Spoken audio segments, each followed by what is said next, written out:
ones. Today we're going to be learning about an artist called Paul Klee, and we're going to use his work for inspiration for our art this term. Paul Klee is quite hard to say. I have done a few takes because I keep saying cool Klee. I'm sure he was very cool, but his name is Paul Klee, and this is a photograph of him. And he was born 140 years ago. He died in 1940. He was a Swiss painter. He was born in Switzerland. He had his own style of art, which included interesting shapes and colours. So we're going to have a look at some of his art now. Okay, I really love these paintings, but I'm not sure what you think of them. So can you spot any different shapes that he's used in each of these paintings? What colours has he used? Do you like these paintings? Or are you not so sure? Have a look at them. What do they remind you of? Can you see some images that look like buildings in those pictures?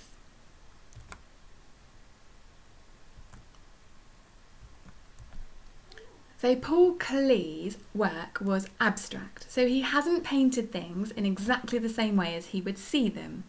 He's made them look a little bit different. Here are some more paintings of Paul Klee's. Again, they're abstract paintings. They don't look like one particular thing. Even this cat above my head, it doesn't look like a normal cat. He's painted it, he's drawn it differently. What do you like about these images, and what do these remind you of?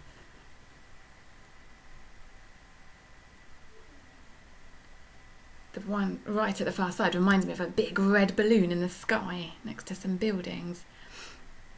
What else can you see in his paintings? Can you tell me what you can see?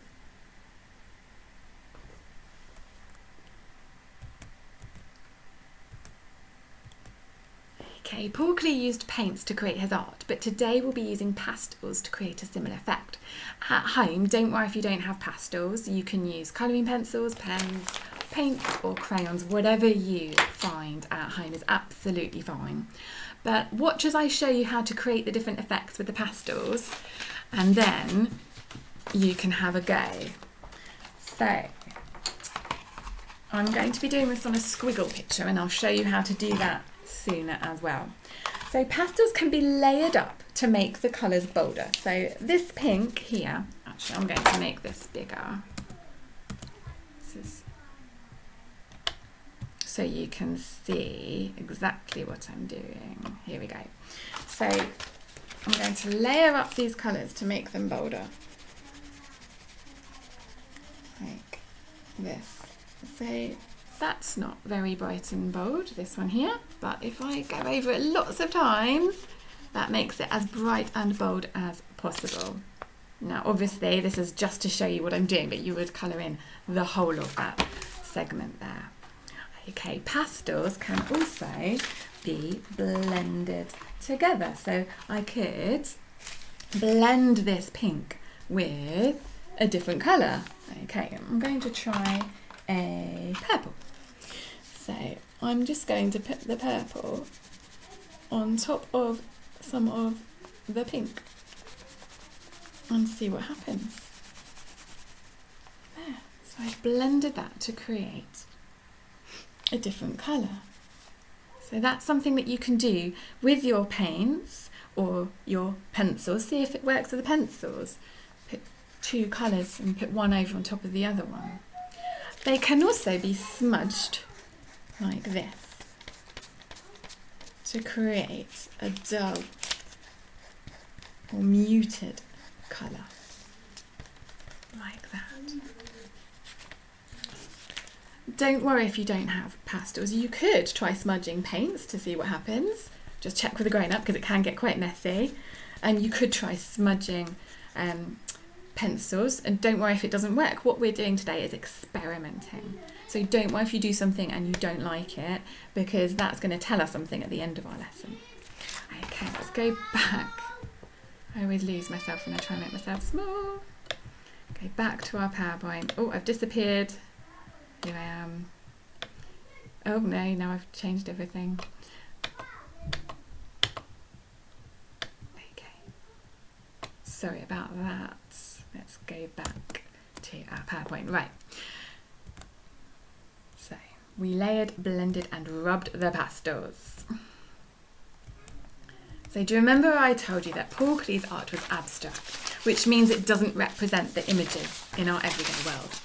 Well, today you're going to make your own abstract picture like this. This is called a squiggle picture. So it uses shape, colour and lines. Okay, I'm going to show you how to create a squiggle picture, and it's lots of fun. I'll show you on my whiteboard. I've done lots today.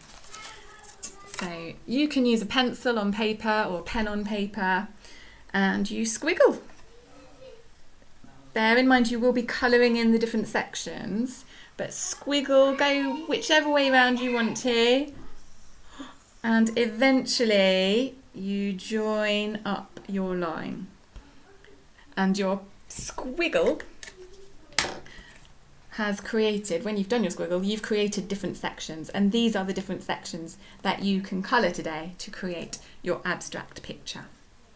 When you colour, just remember to try out the different techniques with whatever you have, even if it's colouring pencils. Go back through the PowerPoint if you've forgotten what they are. And the number one rule is do not put two colours that are the same next to each other. So if this one here is red, I'm not going to do the section next to it red as well. I'm going to choose a different colour. And that makes it very bright and very colourful. Okay, so here's another image of a squiggle picture on the screen. And when you have finished, think about what you like about your picture. What techniques or effect did you like? Which one worked really well?